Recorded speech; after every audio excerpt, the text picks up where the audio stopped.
ఓడిపోయినా కూడా నా ప్రతి కష్టంలో కూడా తోడుగా అండగా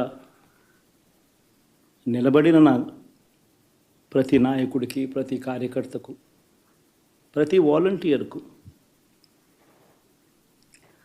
ప్రతి ఇంట్లో నుంచి వచ్చిన ప్రతి స్టార్ క్యాంపెయినర్గా నాకు తోడుగా నిలబడిన నా అక్క చెల్లెమ్మలకు, అన్నదమ్ములకు,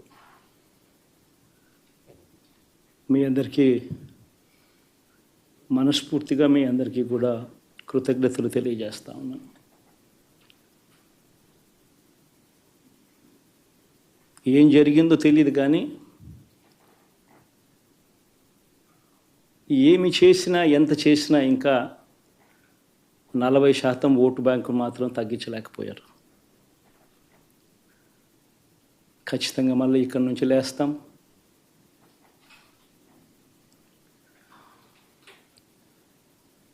మళ్ళీ ఇక్కడి నుంచి గుండె ధైర్యంతో నిలబడి మళ్ళీ లేస్తాం. ప్రతిపక్షంలో ఉండడం కొత్త కాదు, పోరాటాలు చేయడం అంతకన్నా కొత్త కాదు. నా రాజకీయ జీవితం అంతా కూడా ప్రతిపక్షంలోనే గడిపా,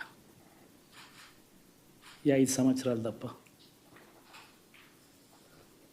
పోరాటాలే చేశా. రాజకీయ జీవితంలో ఎవడు చూడని కష్టాలు కూడా అనుభవించా.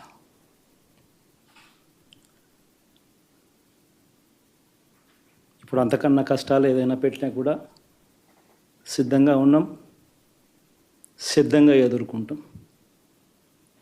ఆల్ ది వెరీ బెస్ట్ గవర్నమెంట్లోకి వచ్చిన వాళ్ళకు. Thank you.